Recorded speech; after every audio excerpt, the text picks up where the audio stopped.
Hello, everybody. Welcome to 3 Point Perspective, the podcast about illustration, how to do it, how to make a living at it, and how to make an impact in the world with your art. I'm Jake Parker. I'm Lee White. And I'm Will Terry, and all three of us are professional illustrators. We've all worked for all the major publishers in the business. Together, we published somewhere around 75 children's books, and we've all taught illustration at university art schools.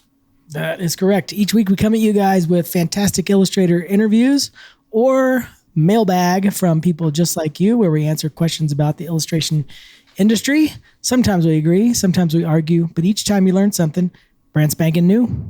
That's right. And today we've got a question from Robert about Patreon. He says, how do you know when it's a good time to open a Patreon? What are some basic requirements? So there's no banter at all. We're just all business. We're just diving right in. Jake, don't you have an article to share? I just closed it. It wasn't that cool. It wasn't that cool. I'm giving Jake grief because we're filming at night for the first time in forever, I think, for the podcast. And Jake is just kind of dazed and confused there. He's like, hey guys, I got an article. I thought it was spent like best. 5 minutes looking for it. I thought it was the best open ever. It was funny. And we've trashed it. So it's on the cutting room floor now. It's from the New York Times. It says, once upon a time, the world of picture books came to life. And it's about this museum where they take famous picture books and they do exhibits for each of them. But I don't know that that's great podcast material. Like, what's there to say about it? You know? Well, where is that exhibition? Where is it? It is Kansas City, North Kansas City, Missouri.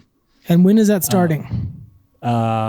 Right now. You can go there today if you want. That's really cool. I mean, it's just good info. I mean, it's not interesting to talk about, but yeah, there's Caps for Sale. You know that book where the guy has like the massive stack of hats on his head. Oh, yeah. It's a classic children's book. So there's a exhibit where it's like that illustration in 3D. And I'll just share my screen here really quick. Now I'm sharing the article. See, that's what we're doing. Let's see here. Is that coming in? Yep. Yeah. So there's Caps for Sale, and you could read Caps for Sale while you're sitting in essentially the cover of the book or one of the pages of the book, and then we've got kids playing in a kitchen. Inspired by blueberries for sale, from the stove to the lobster pot to the views from the windows, everything was designed to match Robert McCloskey's illustrations. Honestly, this would be like one of the coolest things ever, to illustrate a book and then to have it come fully to life through illustration. Have like these kids wandering through these designs that you made. I mean, that's amazing. It looks amazing. Yeah. That's really cool. Oh, this is Goodnight Moon. The bedroom from Goodnight Moon brought to life 3D. Fun. And what else? Oh, this was Stella. What was this one called? The one where the spaghetti fills the entire village. Cloudy with a Chance of Meatballs? No. Doesn't say underneath that one. Anyway, thought I'd share that. Go check it out if you're in Kansas City or in Missouri. And can I tell you, before you get going, let me tell you something. Yeah. Anecdotally, last weekend we went to Jerome, Arizona, and we saw all kinds of cool stuff. Yeah. But we went into a bunch of gift shops, but in two of them, they both had children's books from the desert, like desert themed children's books. Mm-hmm. But they didn't have mine. They had one from Steve Gray, my friend Steve Gray. There was a coyote who swallowed a flea, and one from Kenneth Spangler, Way Out in the Desert. Mm-hmm. And those guys are great. But why didn't they have Armadillo Chili or Senorita Gordita? Mm-hmm. I mean, what? Yeah. What? How'd you drop that ball, Will? Well, I'm the only thing I can hope is that they went to gift shops over that weekend and saw my books, but didn't see theirs. Mm-hmm. See, that could have happened. Did you say anything to them? Yeah. No, because they don't need that kind of ego stroke. They're confident men. You know, a book I'm always saying all over the place in the Southwest is the Three Little Javelinas. Yes, they had that one too. Yeah, they both had that one. That one was there. It's like but see, in Florida, they carry the Three Little Gators. I've had a lot of people send me pictures of that. So what I've come to the conclusion of is you have to do every genre, every version of every book imaginable, and then you're just in all the gift shops. Yeah, type in a region, then Google what's that region's most iconic animal. Mm-hmm. Then you go make the Three Little Pigs version of that. The Three Little Armadillos, the Three Little, if you're up in Canada, the Three Little Mooses. Yeah. Meese? The Three Little Fish. That's mooses for sure. The Three Little Fish. The Three Little Crabs in Maryland. Mm-hmm. You know? Yeah. With the Three Little Salmons in Washington. All right. Do we have any questions to get to? Let's get to some questions. This is going south quick. All right. First question from Robert. And he says, how do you know when it's a good time to open a Patreon? What are some basic requirements for one? Lee, you have a Patreon. I have a Patreon. Will has never even entertained the idea. Have you, Will? I've entertained it. I thought about it long and hard, and I decided not to do it. I think I'm more interested in knowing why you decided not to than why. Because I already had a YouTube. I have a YouTube channel. Yeah. That often goes fallow. Mm-hmm. And I have all my responsibilities at SVS, and I have this podcast, and I could keep going. Yeah. Illustration work, personal projects. And like, I theorize that a Patreon isn't just, you don't just open one, you have to hemorrhage for it. Right. I mean, like, you have to make for your Patreon, and I didn't want another job on top of the ones I already had. Yeah. It's not a ton. It's not a ton of work. I mean, I hear what you're saying, but it's not as, you make it how you want to make it, and then your audience will either adapt to that or they won't. Well, let me ask this. Do you think there's a correlation between the people that are making the most money on Patreon and putting in more hours on that Patreon? I think you kind of misunderstand Patreon. Oh. And yeah. And really what it is, the people who are making the most money on Patreon are people who have massive fan bases. Mm-hmm. And they're leveraging that fan base and offering, there's actually two kinds of creators on Patreon.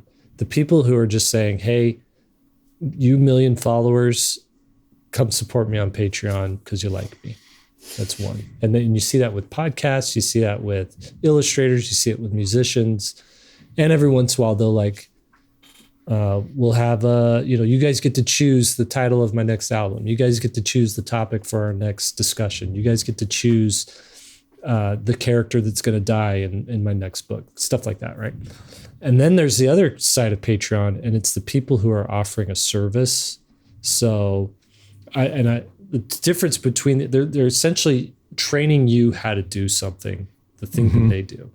And the two people in the illustration art world that I think exemplify this, that are both mega successful, are Loish and Ross Draws. And Loish essentially is making her art a month in advance, and she's showing you her process. And so signing up for her Patreon, your incentive is, I'm going to see the process of how you made this art. I'm going to pick up a few tips. She does give like some instructional stuff. She does do some videos, but it's essentially, I'm making this art ahead of time and you're getting early access and you're learning along with me. Mm-hmm. Ross, on the other hand, he's actually built like an entire curriculum, a character design track, an environment design, a storytelling thing. So you're going there and you're paying, you could pay I don't know if he's still doing this, but at one time it was like $200 a month or something. And you could learn from him and get feedback from him on your art. And so he was treating it more like the Ross Draws school.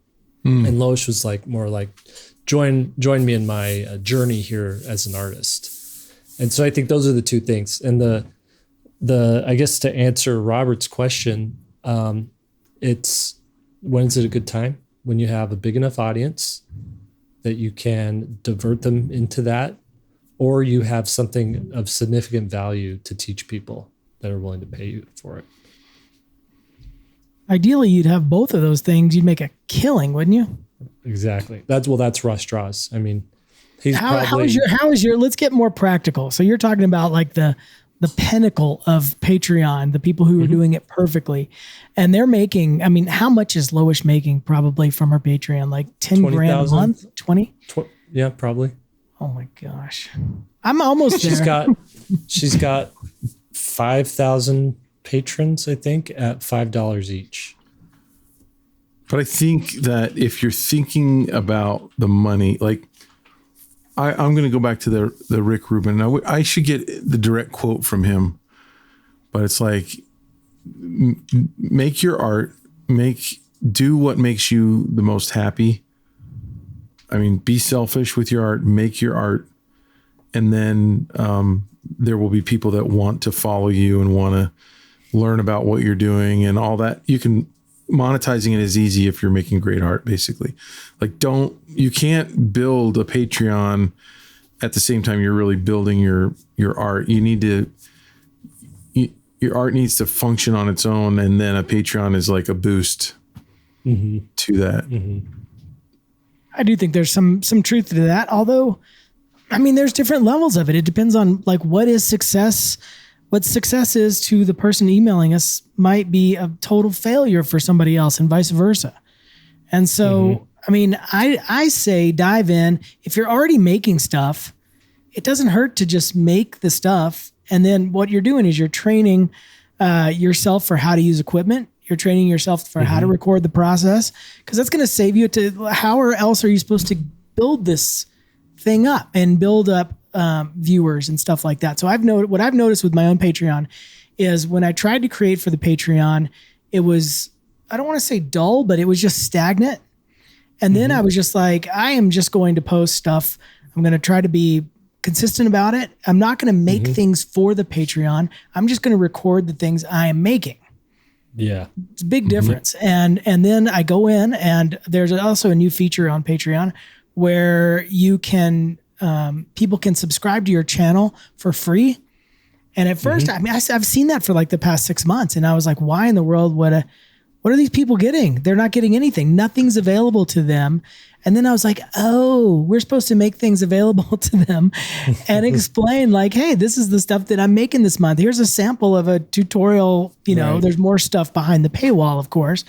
And so I started doing that. Like I've done a couple of free posts that says, hey, here's an image that I'm going to be breaking down for the paid group. And all of a sudden I'm seeing uptick for what was stagnant is now starting. Each time I do that, it goes up and up and up and up. I'm not a ton. I mean, I'm 10x lower than Loesch. I'm 10x lowish than Loesch. I make it like $300 a month, but it is literally, I just went all in on the things I'm actually doing. Here's my sketchbook project that I'm doing. Here's my tarot deck that I'm doing. And I'm just documenting it, and that's it. I mean, you know. And that's really good advice. That's what I'm doing too, Lee. And it took me a little while to figure that out. Before I was like, if you want to support this particular comic project I'm working on, become a patron. And then I was like, well, now this project's over, people just started leaving. And I was like, well, it should be more about support me as an artist.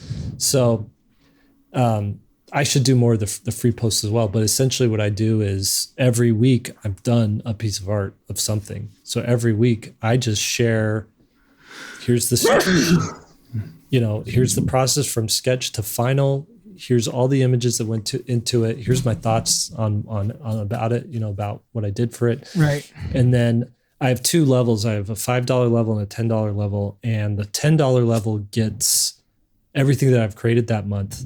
They get the actual files that I worked on. So they get to, if it's a high resolution scan, they can color it themselves, or they can practice inking it, or they can pull the PSDs and break down the PSDs and whatnot. And and so I'm split. About half the money a month comes from I call them the extra parts, or the see under the hood type of people, and then the $5 people are the other half.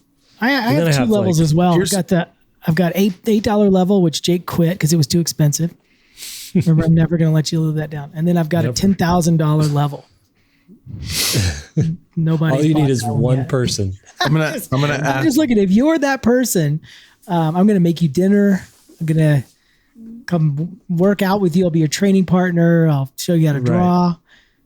I'm just gonna move in only basically. for 1 month. But for 1 month per month, it's $10,000 per month. And I just live with you. I'm just gonna live with you. Can someone pay you $10,000 not to do that? Yes. Just give me $10,000. Just tell me what you... All right. I got a question for you guys. This is a check your ego at the door question. Okay. Please. So the three of us, we all dabble and do a bunch of different things, right? Mm-hmm. For our income. And we all have 3 different households and different requirements on how much money we need to feel like we're making enough, whatever that means, right? Right. How much money would you guys need to make? Like in this perfect world that I'm crafting, all you do is make the art you want to make, and you get paid X amount in the year for making it. But you can't do anything else except make that art. So you can't do a Patreon, you can't sell prints, you can't do anything else, but all of your work sells. Okay. How much do you need to make to give up? Basically, is what I'm asking. All the side hustles.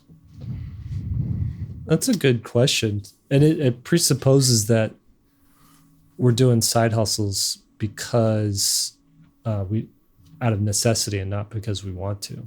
Right. It does. Right. So you're basically saying, how much does it cost for you to live? And then buy you out of all your other stuff that you're working on, to where you'll feel fulfilled as an artist. Illustration, nothing else.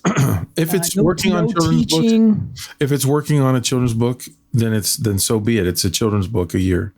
If it's working on gallery work, then it's gallery work. But whatever it is, you sell it to the buyer, and you make. How much do you need to just do that one thing? I'd say $150K. That's funny because that's where I'm at. That'd be good. But I'm not making 150 on one thing, so I don't think anybody is except for that sort of upper echelon. Like I think Peter Brown might be. I think Dan Santant probably is. Yeah. But my income. But I kind of like my income coming. I mean, going back to what Jake said, I kind of like the multiple streams. The second that I'm sick of doing a children's book, I like coming and doing this podcast with you guys. And the second I'm sick of you guys, which happens really quick. It was 10 minutes ago. I switched to something for my Patreon. So I kind of like that lifestyle. I mean, that's kind of what I picked. I wouldn't want to just sit. Right now, I'm sort of in a mode where I was talking to Jake and Will earlier about getting back into traditional sketching. And the reason for that is I'm getting sick of being in the studio. And so that's changing. I want to go back outside. I want to draw and paint on location. Well, this little fictitious world was a trap, and you both fell for it because nowhere in there did you guys ask for a pay raise adjusted for inflation. So in 10 years, you're still working for 150 when the price doubled again. So sorry, I had an asterisk. You're now working for 75K. Rises with inflation. All right, let's move on. What's the next question? No, I just want to speak to that again, too, because I remember growing up and, even in my 20s, it was like the ideal thing would be kind of like Mike Mignola, right? Like you just sit down and you make a Hellboy comic that year, and that's what you did that year. And it sells enough that you get to make another Hellboy comic the next year. And that would be pretty cool. But I just really do enjoy making the videos that we do, the podcasts. I would still be drawn to that stuff. It would be nice to not, that's the other thing. It's like, let's say someone just, some super billionaire patron was like, I want to support your career, Jake. Go do whatever you want to do, right? And like Michelangelo's patrons, what were they called? The Vincennes or the Versace's? Don't keep guessing, or I won't be able to get it. Yeah, the Medicis. The Medicis. Yeah. So if my Medici showed up and said, you go do what you do, I would probably quit doing 5 things and do 3 things. That, what's funny? That's kind of me too. I would miss podcasting. Right. Yeah, I agree. And teaching. Yeah. So I do like making the YouTube videos too. The weirdest thing is, flow state. That's what artists are able to, and musicians, a lot of creative people are able to get into these flow states where time just like zooms by as you're focused and you're doing your thing. And for me, I get in such a deep flow state when I am making videos, like YouTube videos, where it's like write the thing, record the thing, edit the thing, post the thing. Like that stretch, I could go 8 hours without eating. Yep. For some reason. But then like the next day, I'm shot. I can't do anything. So I still want to eat, but I can go a long time as long as there's a snack in there. Yeah. Okay, next question. This comes from friend of the show, Doogie Horner.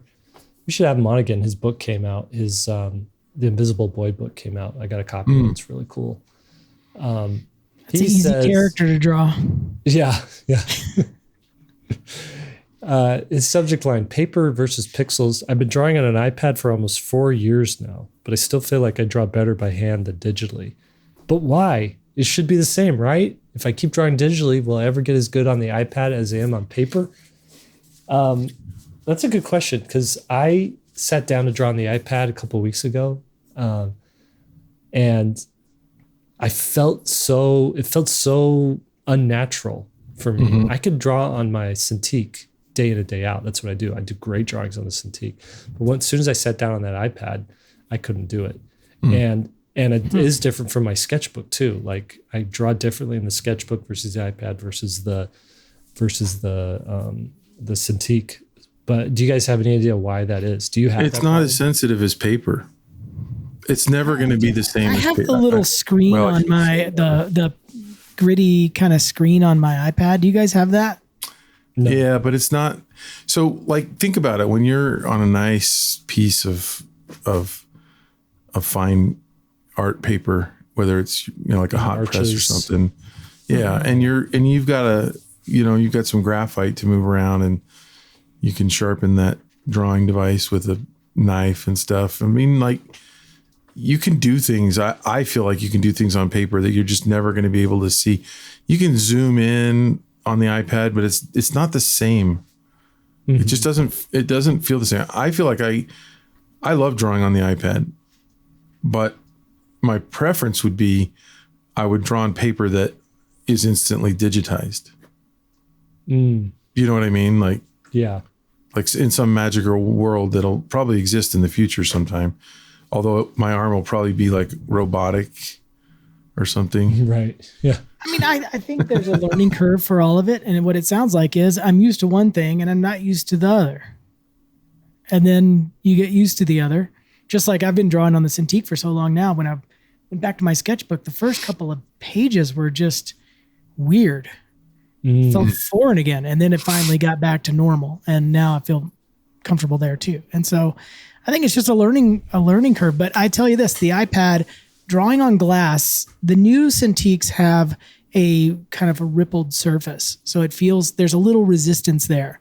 The old Cintiqs like I have is just like a piece of glass. It sucks. And the iPad, same thing, except for they've got the cover for it. and it has the feel of paper. It gives you that little bit of grit, and it really you is a get different game changer. tips for your pencil too, your Apple pencil. Correct. Yeah, I should probably try that. It's great. I was wondering if it would be good. I know that I don't like the feeling of drawing on glass. So I think one of the things that makes a big difference is I don't draw on the couch on my sketchbook, but the iPad is when I sit down and draw on the iPad. So I'm on the couch, and that's just not like a creative space for me. That's like a veg out space. So I'm wondering if I take my iPad into my studio and set it up like where my Cintiq is.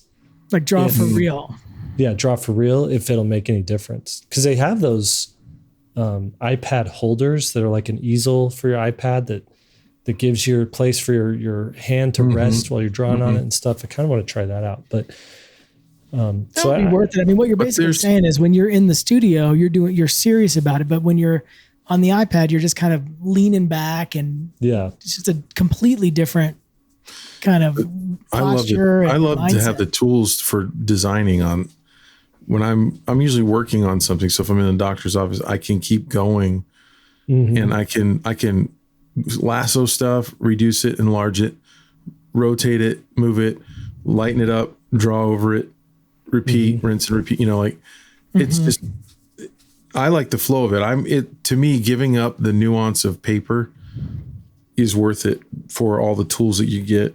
Right. So, yeah, because that head's a little too small. Let's just select it and make it bigger instead of erasing the whole thing. Right. Or you made a border and you want to be able to get a little more stuff in there. So you shrink down your sketch and then add a little bit of stuff. I mean, they're doing that all the time. And so I agree. I don't know. I like drawing on paper though, too. I mean, I think it doesn't matter. As long as you're drawing stuff, who cares? Yeah. All right. Next question from Niha. She says, I'm forever grateful to all of you and the SVSLearn team for jumpstarting my Kidlit career in 2020 after struggling for 5 years with next to no income or work as a freelance illustrator. You all are brilliant, insightful, and passionate mentors and make the world a better place with your hilarious banter. After spending the last 3 years illustrating books by other authors, I finally created my own dummy and received an offer from a publisher for my debut picture book. Publication is targeted for 2026, so in 2 years. And I want to use my time until then to wisely to promote myself and my debut book. Any advice on steps I can take to help get the buzz going when the time is right would be really greatly appreciated. I need to read How do you get that buzz going? The work is great. About a singular project? Yeah.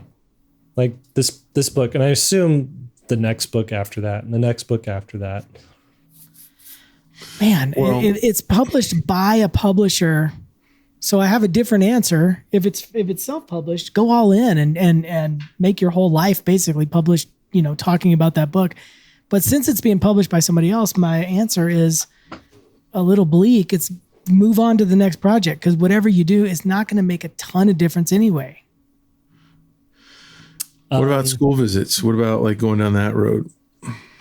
Yeah. What about? That's different because that's going to create buzz for her and bring an income in, but it's not going to change the books numbers. Has any of your books got you a huge royalty because you did a no? But what it does is it changes. Like we got to have David Bedricki on. I'm not good at that stuff, so I'd never even think of that. It changes the fact that your publisher will always want to work with you. Like they'll give you book after book after book. Because think about it, if like for David, and I'm just going to do raw numbers. Okay, let's get a calculator out real quick. So he's going. He says he's booked every week of the school year, and let's say there's 180 days in the school year, right? Mm-hmm. So, but let's say that he doesn't actually go 180 days, because I think that would be almost impossible, even though he flies out every week. Let's say he does 30 days. 150 days, huh? Oh, 150 days? Okay. Well, okay, so he's an anomaly. Let's say 100 days. Okay. Make it a raw number, an even number, raw number. Of school? Wait, you're saying 100 days of school visits? Yeah, he goes out every week. Dude, that's a school visit every 3 days. That's not normal. No, it isn't, but this is the potential. Let's just look at the potential here. Okay. So, and from me, when I go do a school visit, I sell right around 100 books. Yeah. He's probably doing way more than that. But let's say he only did 100 books. 100 days times 100 books is 10,000 books. I don't even need I don't even need to push I don't even need to do it on the calculator. So yeah, so he's guaranteeing to his publisher, not you, I'm going to sell 10,000 of these books that you published. Right. And same with Jerry Pilata.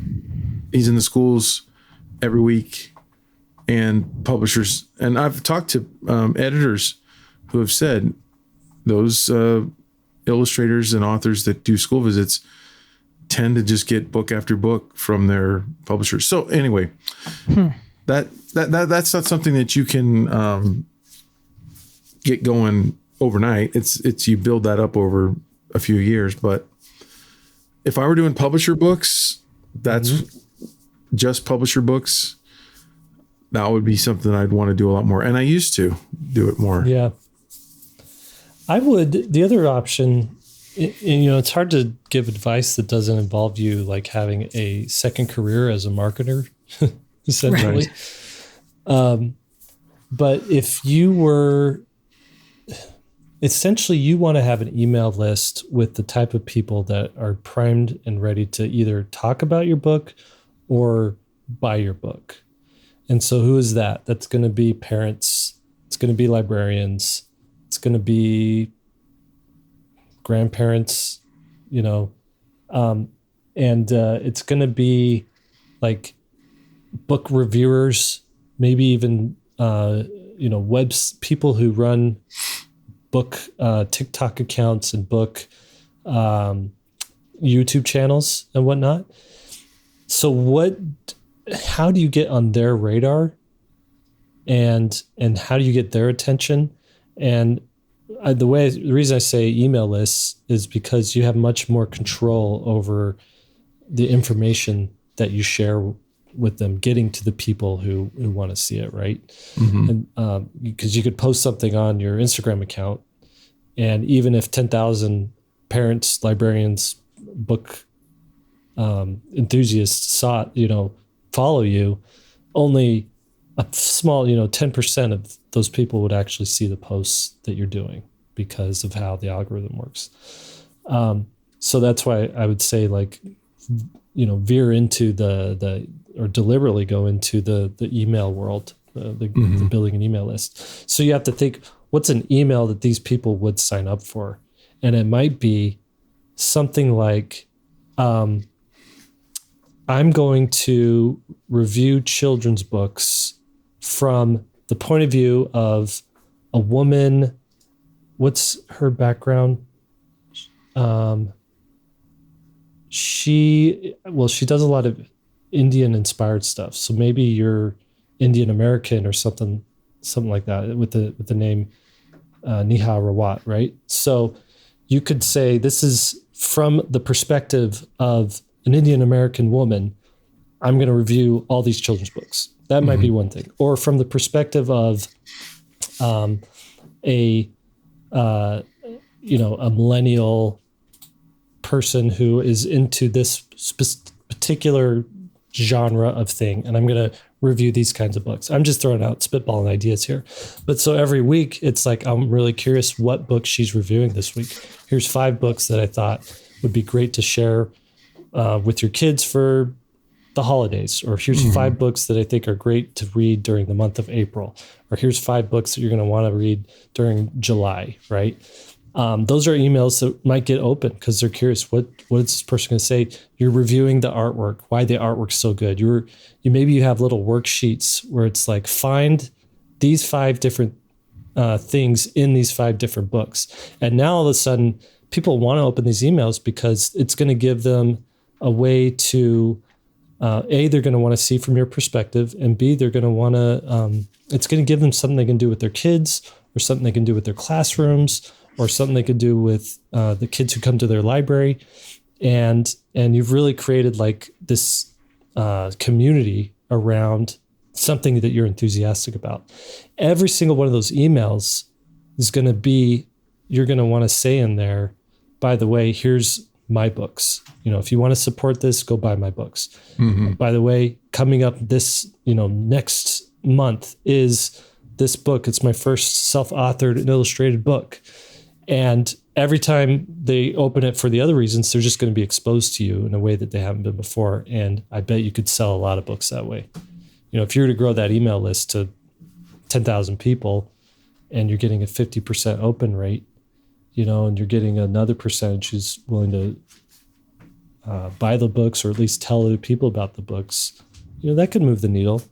But here's the thing. While again, going back to my original point, whilst you're doing all that, you're not creating the next book. Right. Mm-hmm. I'm just telling her that you have two options. You either have two careers in one, and that's illustrator and marketer, or you just do straight up illustration and let the publisher handle it. But what's the problem with that? What do you mean? What's the problem with just leaving it to the publisher? Oh, they don't do anything. Right.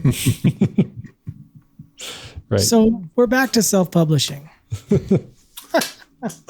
Well, like I said, though, I think if you're going to go, knowing what I know now, if I had a publisher that believed in me and they were going to do book after book, I would spend more time in the schools and just plan on working really hard for the first 5 to 10 years. And then I think things get easier. I think David, again, if we have him on the podcast, I think he does most of his writing and illustrating over the summer. And then, he's in the schools during the year and he does like a book a year. That's a pretty good rhythm, actually. It is. Talk about income. His income is really good. So, and his income is subsidized by the schools. They're paying him. For those who have been listening to our podcast a long time, you probably have already heard this, but you get a stipend or an honorarium from the school. You get the money from selling your books in the school. You get the money from your publisher who is paying you to illustrate, write and or illustrate. And so it's a pretty good hustle. I like it. I've never done it, Yeah. so. All right. Next question. Well, I just want to finish though with saying congratulations on the book deal. I'm excited for you. That's true. Yeah. That's a huge deal. I want to see I wonder if she could share the sketches with us. Her work is great, by the way. Yeah. Amazing. Yeah. Let me Did just we shout share out the her link? website. Okay. It's neharawat.com. So it's NEHARAWAT.com. Do you want to pull it up and screen share real quick just so people can see? Yeah. See the goods? Let's do that. For all our people on YouTube. Share. If you've never seen, this is going to be your goal for the week, trusty listener. If you've never seen us on YouTube this week, go watch one of the YouTube episodes. Maybe this episode. I will say it is a special treat because the episode that dropped on YouTube today, the first comment was, Jake looks like he's high or he's very sick. Well, and I feel like we're low energy tonight because we're recording at night. So if you want to... Are you low energy? I see. I feel like it. When it was right after we ate. And my gut's full of beans right now. I go through a midday lull. Like I can't podcast at 4:00 in the afternoon. I can either do it in the morning or at night. I'm back to my what's that weasel from Blue Sky? Scrat? Scrat. Yeah. He's like he's a Scrat rat level. squirrel. He's a squirrel rat. Squirrel rat. No better description. Okay. Last question for the night. Wabbit Weasons is the title. It's from Robert. And it says, hey guys, love the podcast.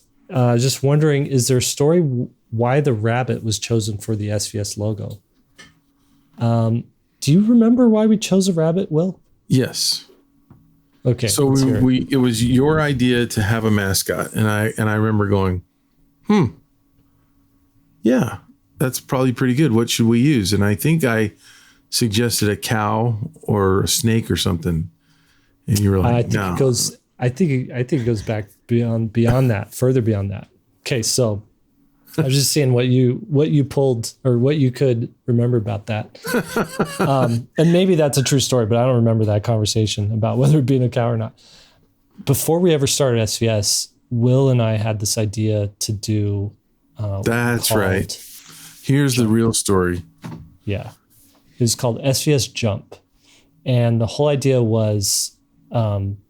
It would be a weekend, kind of like SCBWI, but even better. And we were going to get everybody that. Well, what's SCBWI? Some people aren't going to know what that is. Yeah, so explain SCBWI, Lee. Society of Children's Book Writers and Illustrators. It's the main group kind of behind children's books. I mean, if you're going to learn how to be a children's book illustrator or a writer, that's kind of where you go. And they have conferences and they have classes, and basically it's just a big sort of group. Yeah, it's a nonprofit that's in there. Just about every continent.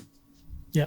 And a lot of our states have multiple chapters. Yeah. Right. And so Will and I lived in Utah at the time. We were like, there is an abnormal amount of very talented people in this area. Like Nathan Hale was there. Sarah Jane Wright was there. We had like Shannon Hale was, and there's like a tons, Brandon Sanderson, all these different artists or writers. Pitt. Yeah. Just so many different people all in this area, in between like Provo and Salt Lake. And we're like, let's just get everybody. We'll fly in a few other people. We'll have a big weekend where people can talk and do all this kind of stuff. And we even invited a bunch of these people over to my house and had like a advisory meeting. Like, how would you go about doing this? And then me and Will kind of got like, this is too much work. It's a big expense to start a physical conference. Yeah.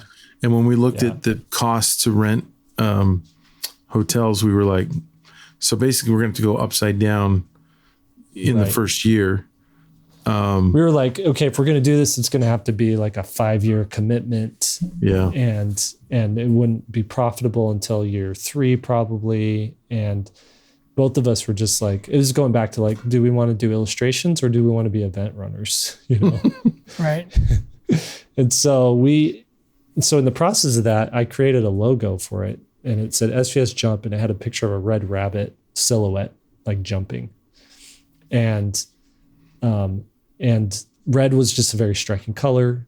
And the rabbit, I remember pulling a photo of a jackrabbit off the internet and tracing it with my, in Photoshop, and then tracing it with like the straight pixel or selection tool, the straight selection tool, right?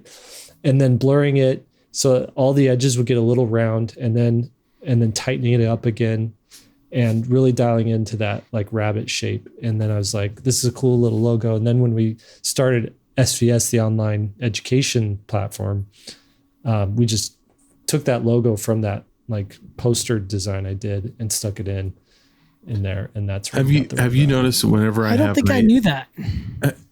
Have you ever noticed whenever I have an idea, you usually end up making a logo? Yeah. It's my favorite part. True. And the logo happens, little guy holding a pencil, hand walking Third Thursday. I made the Critique Arena website. Self-Publishing Pro, Children's Book Pro. I did the logo for Children's Book Pro. Yeah. Oh, I thought Jake did that one. No, that was Lee. That and it's a killer logo. Yeah, I've been telling everybody that Jake did that. So that's okay. I'm humble. I don't need the credit. I knew you did that one, by the way. Anyway, so that's where we got the logo. And what's cool about it, I love that that it's just a ripe canvas for interpretation for artists. Like so many people have done the Red Rabbit illustration. And now we have Annalise doing cool little Red Rabbit illustrations for each of these episodes. We used to have Tanner Garlick do Red Rabbit illustrations. And for a while there, we were having all of our guests do a Red Rabbit illustration. I just stopped asking because that's one more thing for someone to do. I don't want to like be a burden, Right. burden on them. But yeah, that's where it came from. Cool. Should we wrap it up? Well, what do you think? Were we low energy tonight? Was this a good idea? Yeah. If we're low energy, the emoji should be what's a low energy emoji? Is it like the chart that's going down versus the chart that's going up? A candle with no flame. I think we were a chart going up. I think you're just tired, but it doesn't feel any different. Maybe that's a bad thing. Is that all? Okay. Did you think we were low energy, Jake? I don't know. I don't know. I can't even talk straight. Jake's a disaster. All right, we're going back to the mornings. No, we could do mess. this. We could do this. I like the morning. Total mess. I like the morning. I like the night. I'm trying to do two things at once here. I'm trying to find the outro. There's no way I can have this thing memorized. I'm gonna have to read this. What time do you normally go to bed, Jake? I feel like we're bumping into that. Well, I wake up at 4:30, so Naturally 8:30 or with an alarm? Naturally, this morning I woke up and I was like, "Oh, when's that alarm gonna go off?" When you go to bed at 7 at night, you naturally wake up at 4:30. I usually get 7 hours of sleep most nights, so 9 to 4:30. But lately I've been getting a little bit less. I've been getting about 6, but I usually try to play catch up on the weekends. But I've been waking up at 5, but then I've been staying in bed for 2 hours just petting my dog and then go back to sleep sorta, and then I wake up and my dog sleeps right on my pillow. So oh, nice. What side of the bed do you guys sleep on? Me? I'm on the left side. Let's go into all of our Monday. No, I'm not saying. I need the orientation. Is it when I'm lying down? Is that the orientation for right, left? Or is it if I'm looking at the bed, getting ready to jump in it? You guys, I don't want to answer because I might get assassinated. Sheets tucked or untucked? I sleep on one side and then I have a body double on the other side made out of paper mache. Come on, sheets tucked or untucked? I like mine tucked. Really? Oh, I'm tucked, but I want 1 foot out. Do you guys make the bed or does your spouse make the bed? Spouse. 50-50 there. We have started making the bed religiously every day. Yeah. I do. Started making the bed. I do. I get out of the shower, I get dressed, and I make the bed. That's like me making the bed is my little bit of meditation time because it's such a. It's like your hands are moving, so your brain could just kind of go off and wander, and it's usually in the morning, and so and the sun's coming in, and it's just like 5 minutes where I'm just like, like thinking stuff. And it's nice. I have a new standard for making my bed now because we have the condo in up in Breckenridge, and we had our cleaning because we're not going up there to clean it obviously after guests leave. So we have a professional crew up there, and we went up there, and they are basically doing origami with our sheets, like the pillowcases. Like, normally like the pillow slides in the case and then it's just the floppy end is just kind of hanging there. No. They tuck that around and then tuck the other side in like this Japanese kind of fold. And so there's no flopping around. It's the whole thing's just like tight. You're like, what the heck? And so I reverse engineered it when I was there. And now if I look at our old floppy pillows, I have to like nope. Tuck them. I'm going to try that now. I'm like OCD. The only place I'm OCD is making my bed now.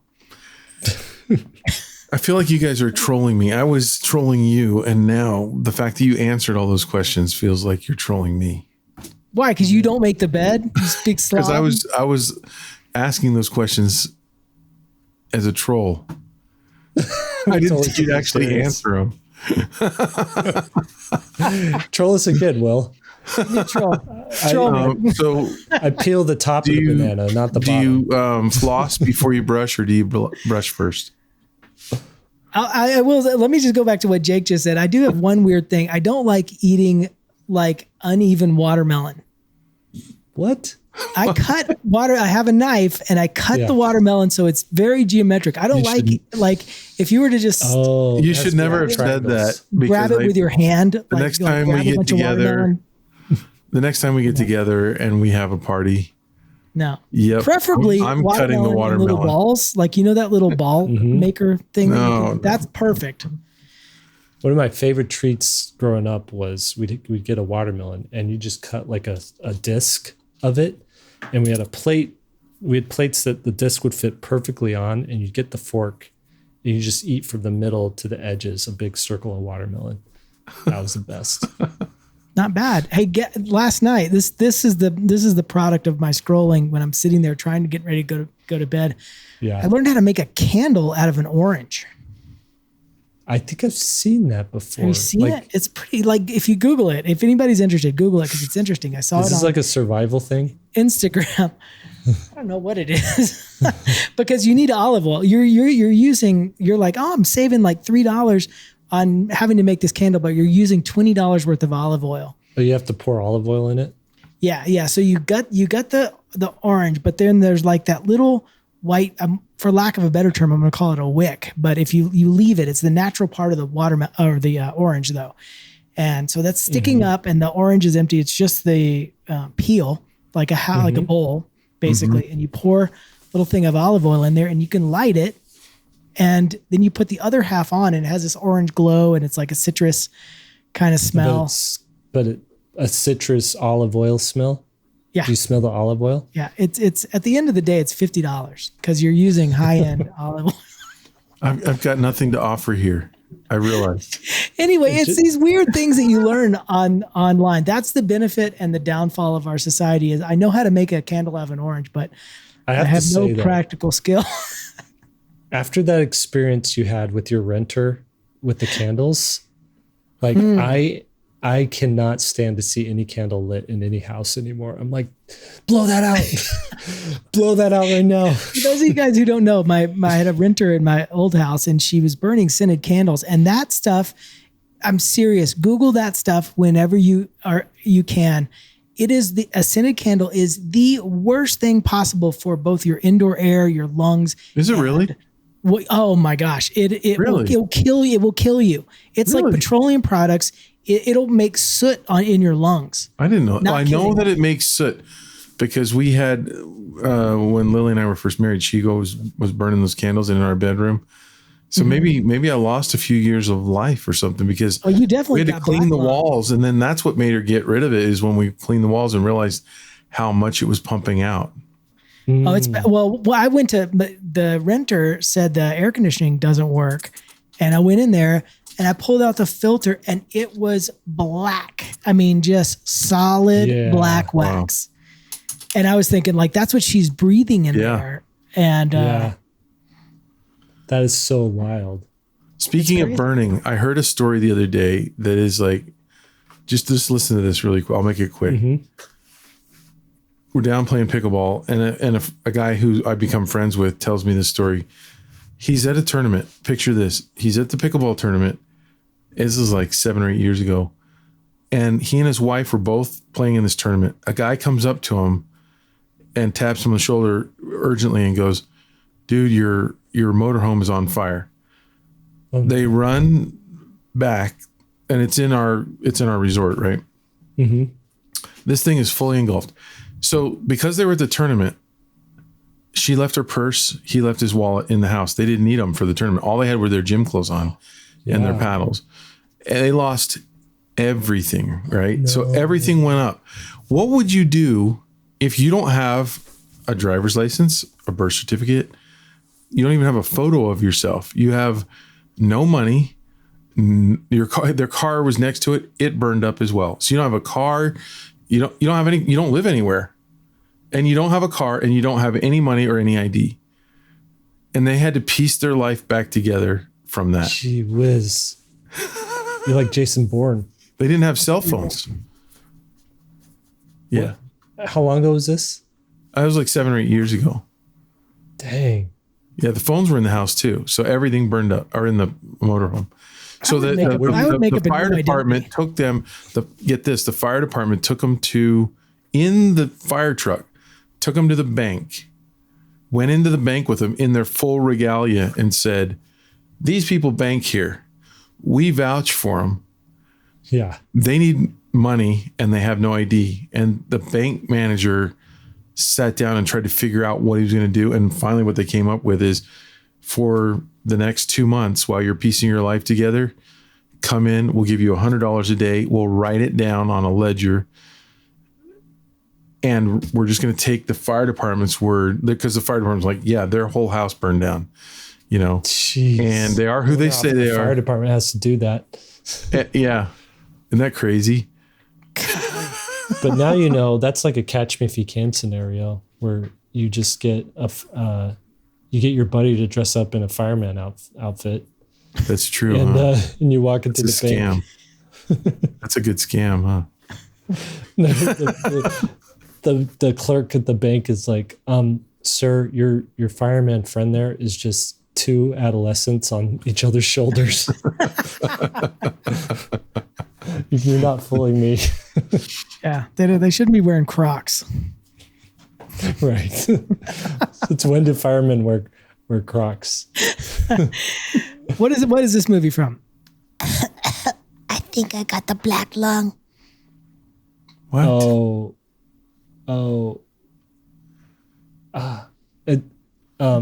Jake's got it on the tip of his tongue. It's backdraft. What is that? What is that from? Got the black lung. Oh, it's so funny. It's so funny. I can't believe Will's stumped. Will Hercules. is like never stumped with a movie. It's from Hercules, Zoolander. Oh, Zoolander. That's right. Zoolander was okay, but it's not a watch 2 or 3 times kind of movie. It's You're crazy. It gets funnier if you watch one it and multiple done. times. You need to watch it again. all right. I want to know how many people have unsubscribed from our podcast by now. If you're still listening, do the black lung emoji. Yeah, because there's one of those. I'm going to take us out. Let's do it for real. All right, everybody. Thank you for joining us. 3-Point Perspective is made possible by SVSLearn. We're becoming a great illustrator starts. And your hosts are Will Terry, Lee White, and Jake Parker. Podcast produced by Daniel Tu. It's Daniel TU. Special thanks to our keeper of the curriculum, Austin Shirtliff, our show notes wrangler, Lily Howell, our chief operations officer, Lisa Fott, and our illustrator, Annalise Black. Now, go draw something.